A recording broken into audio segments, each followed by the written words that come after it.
so I think we'll begin. I just want to start off by saying our deepest condolences go to Councillor Jean Stretton and her family. I think a lot of us have a deep found respect for the work that she's carried out over the last 20 years, and our deepest condolences go out to the family.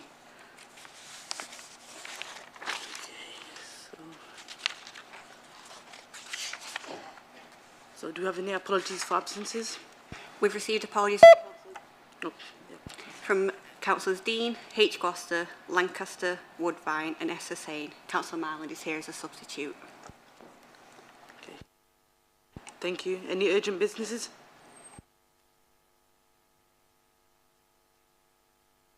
None received. Declaration of interest by any members? Right, okay. Any public questions? None received. Right. Minutes of previous meeting. Can I get someone to move on second? Good? Yeah. And that takes us on to agenda item number 6. Yeah, thank you. Yep, thank you, Chair. Yes, so item number 6, this relates to land south of Greenside Way and west of Greengate, which is part of Greengate Industrial Estate. The application is a major application which is being brought to you for your consideration tonight. So the site itself, as the location plan shows edged in red on the screen, forms part of the Greengate Industrial Estate, and it comprises 2 connected plots of land to the immediate west and south of an existing industrial unit, which you'll see on the subsequent aerial view in the corner there at the junction, which is occupied by Jack's Products. So the application before you tonight proposes the erection of 2 industrial units on the site, and the uses proposed for those buildings are a combination of uses falling within the relatively new Class E, and in this case that would be for offices, research and development and light industrial type uses, as well as uses falling within Class B2, which is general industrial, and use Class B8, which is storage and distribution type uses. The site is located within a business employment area, and it's also allocated in the local plan for business and industry, specifically for use Class B1 uses, which now falls within the new Class E, as well as B2 and B8 uses. So in short, we consider that makes the principle of the development at least acceptable in planning terms. So in terms of the actual proposal, just get the site plan. Plot A and C will be connected with a new access road accessed from Greenside Way. Both units will accommodate a gated access arrangement with service yards. There's full car parking provision for Plot A, which is situated to the north of the building, and for Plot C, parking is to the west. There's a total of 138 parking spaces, with 10 disabled parking spaces and 50 cycle spaces within the site. The scale of the development proposed, which is indicated from the elevations which I'll show on the screen, are in line with what would be normally reasonably be expected in such a location, given its allocation. In this case, the units are rectangular, very functional and simple in form, and would be a contemporary appearance with a combination of composite cladding panels in a variety of colours, which are indicated primarily to be in shades of blue, grey and white. The proposal does include a range of hard boundary treatments, and these include 2.4 metre high paladin style fencing surrounding the boundary of the site and that of the proposed units. The nearest residential properties to the site are located approximately 300 metres away to the west, and given that interface distance, it's not expected there will be any impact on residential amenity. A significant part of the consideration of this particular application has been the fact that there will be 126 trees lost from the site in order to accommodate the proposed development. And we have had a tree survey that indicates that all but 40 of these are of low value. So, of course, as part of the assessment, we have consulted with our tree officer, the arboriculturalist, and we have had regard to our local plan policy, which is a Save GDP policy, D1.5, and that requires any trees lost should be replaced at a ratio of 3 to 1. So if that was applied in this case, that would result in the need for 378 new trees, and that mitigation would need to be delivered off the site. So a couple of important things and points to note. The trees on site are not protected in any way. They're not in a conservation area. They're not covered by tree preservation orders, and essentially could be removed without the need for any consents.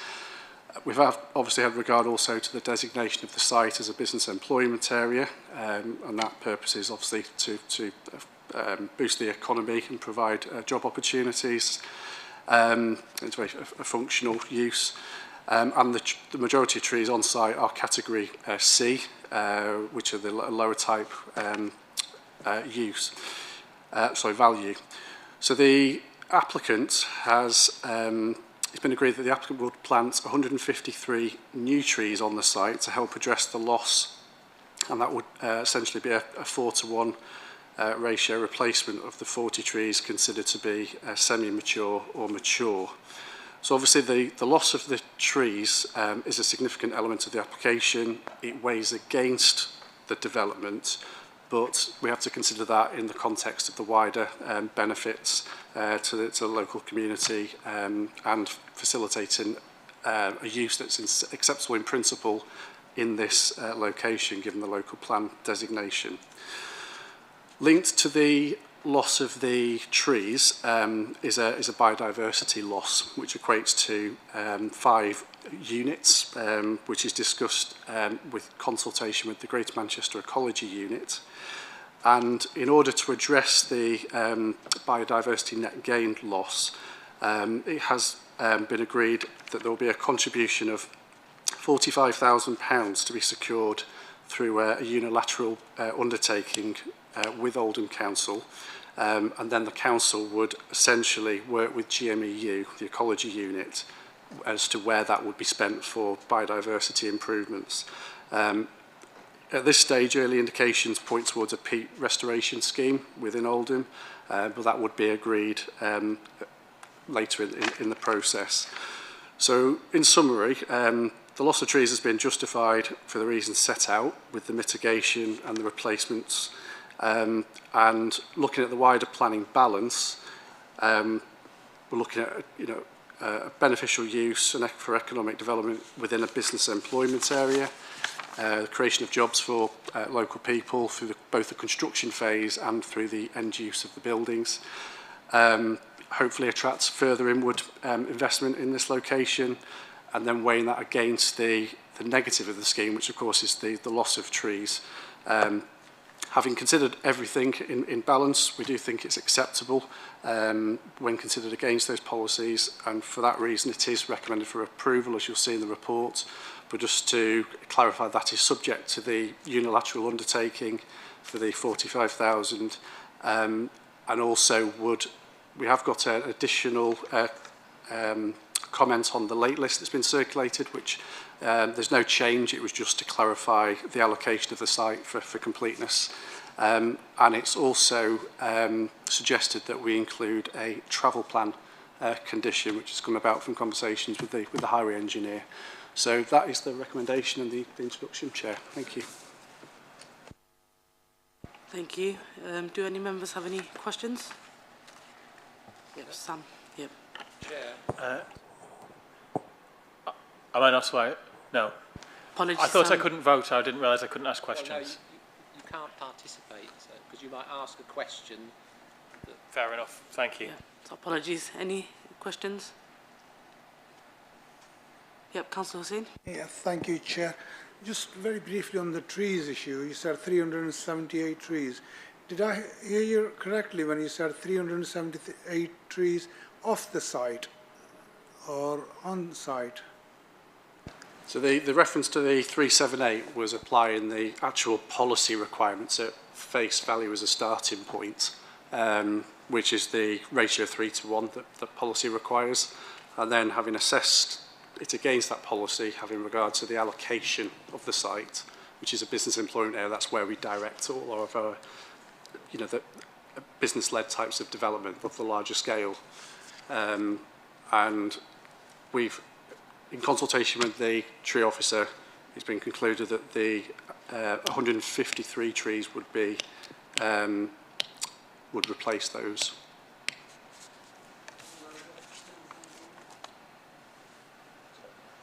Sorry, can you put your mic on, Councillor Singh? I'm sure I heard 378 or something, or was it?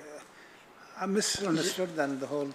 Yeah, so the on the site we've obviously got the loss of trees, and applying a replacement at the ratio of 3:1 at face value in regard to that policy would result in the need for 378 new trees. So obviously that's the starting point, what the policy requirement is, and then through the other considerations, that's where we've come to the conclusion about the lesser number being applicable. Any other questions or concerns or comments? I've got one, Martin. So just regarding the trees, so you mentioned obviously 3:1 ratio equals 378, but then on page 12 it goes on to say that the 153 new trees provides a replacement of 4:1 of the 40 trees. So I think that's where some of the confusion lies. I know obviously based on policy you just mentioned 378 is the starting point. So is it the end recommendation that it's 153 new trees, and where would they be based, those new trees? Thank you. Okay, thank you. So yes, the 378 is the starting point, applying the ratio.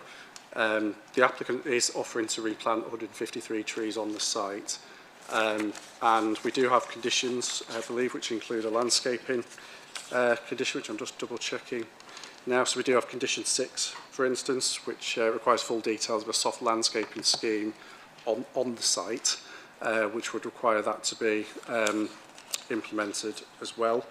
I hope that answers the question. Not too clearly, to be honest. So will they be making up the, so from 153 to 378 the remaining, is that not going to be counted in, if that makes sense? So are they going to be planting those trees elsewhere, or is it just the 153 trees that they'll be planting, some which will be on site and some off site? So, in fact, do you want me to step in, Martin? So what we're trying to explain is that under the policy, because we're losing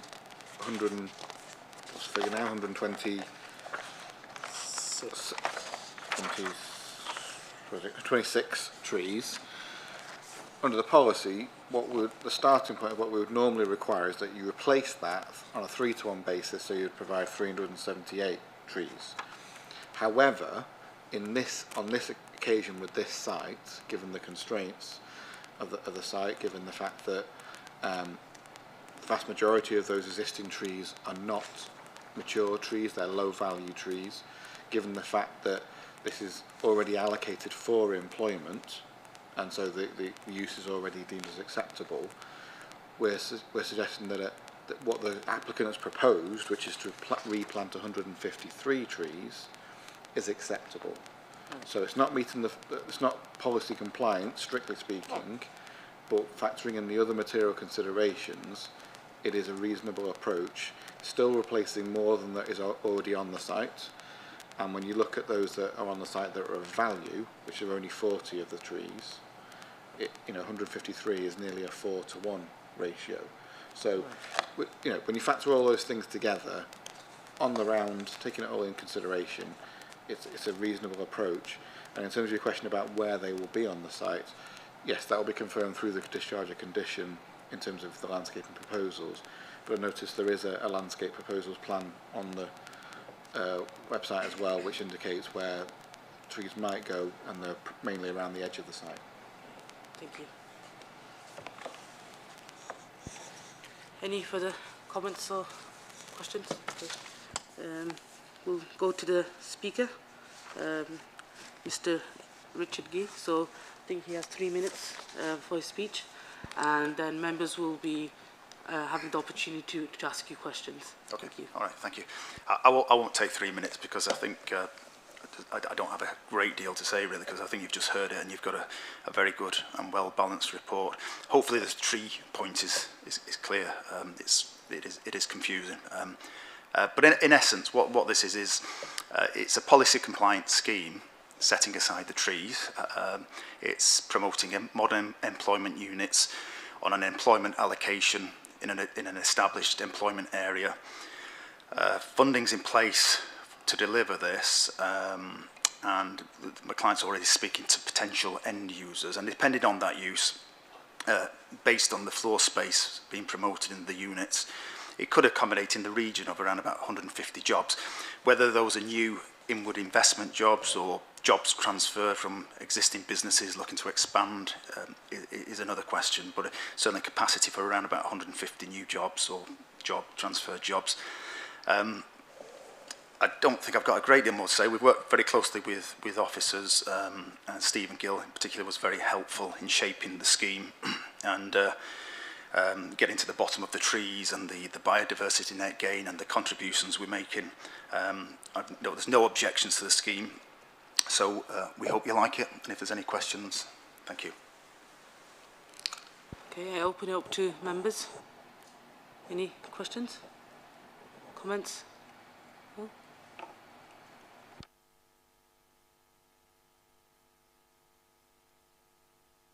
Okay, I open the floor for debate.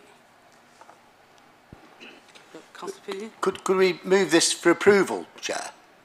Yep, do I have a seconder? Okay, that was quick. Yeah, is that with the conditions, yeah? With the conditions, yeah. Yeah, okay. Seconded, yeah? Okay. Right. All those in favour? That's unanimous, minus, yeah.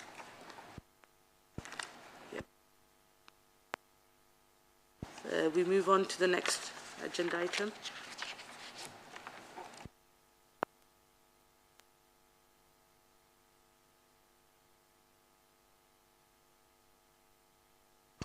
Thank you, Chair.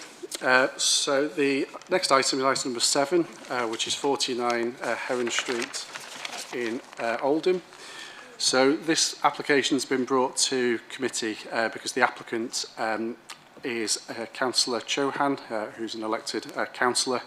So having regard to the constitution and scheme of delegation, it does require a committee decision for transparency purposes. So the application site comprises a corner plot created by the junction of Heron Street and Royd Street, and is outlined in red on the screen there. And it is essentially an end terrace property, a house. The application itself it's partly retrospective to extend the property. There's some history to this, is that the property was altered previously to provide a flat roofed second floor extension to the rear with the addition of roof lights, and that was subject to a previous planning application which was refused, and at the time those concerns that influenced that refusal related to the design and the impact on the dwelling and the impact on the surrounding area. So you can see on the aerial view the property with the rear extension with the relatively flat, it's got a slight range on it, but it's predominantly flat roof. So this current application is for re-rendering the property in white, retention of the roof lights that you can see on that drawing as well, but probably most importantly to amend the roof of the rear outrigger, so the projecting two-storey element at the rear, with a more traditional roof pitch. So we've got the current elevations here, which in the bottom plan there shows the side profile. You can see the roof of the projecting rear extension with a slight gradient on it, and the proposal would result in a pitched roof, which you can see in the top right corner there. Looking at it from the rear, you can see that's been now amended, reducing scale, but importantly as a pitched roof on, which is far more in keeping with the character of the property. There have been no objections received to the application, applying the aims and objectives of our local plan policies 9 and 20. Officers consider it to be acceptable, and it is for that reason it is recommended for approval, Chair. Thank you. Any questions from members? No. Any speakers? No? No. Right. Any? We'll move on to the next bit. Any comments or questions? So we'll move to a vote. Yeah. Yeah. Second. So, someone needs to propose first. I thought you were moving to the vote. I'll have. No, I said we'll I'll move to a propose. vote. Yeah. That's it. Anyone second? Yep. Thank you. All those in favour? That's unanimous. Thank you. And the last, I think, is it the next item for Windsor Road, I think it is.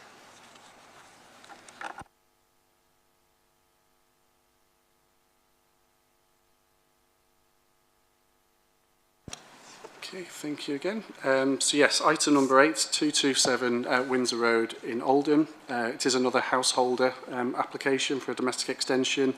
In this case, it's been brought to you because the applicant is a relative of elected councillor Shoaib Akhtar.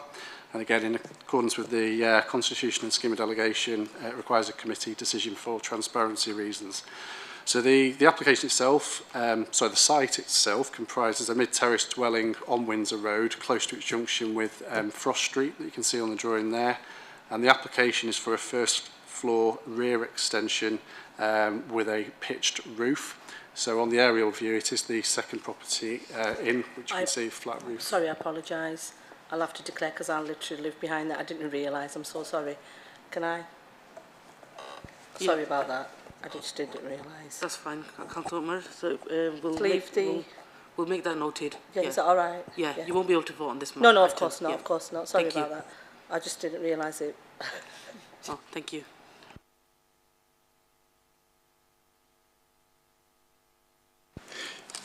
So just to clarify, this proposal is for a first floor rear extension with a pitched roof. And I'll show you the elevations here. So these are the existing elevations of the property. And if I go to the proposed plans, you can see the footprint of the proposed extension. Perhaps more importantly, from a visual perspective, from the rear elevation, you can see the extension there with the associated side elevations. So we've had no objections to this application, and similar to the previous application, we've had having assessed it against the relevant policies, which is predominantly 9 and 20. There's no concerns that it conflicts with the aims and objectives of those policies, and in short, it is recommended for approval. Thank you. Any comments, questions? Any speakers? No. Should we just move straight to a vote? Can I ask someone to move and second? Yep, Angela. Yep. Okay, all in favour? That's unanimous. Thank you. Right, last item is the appeals update.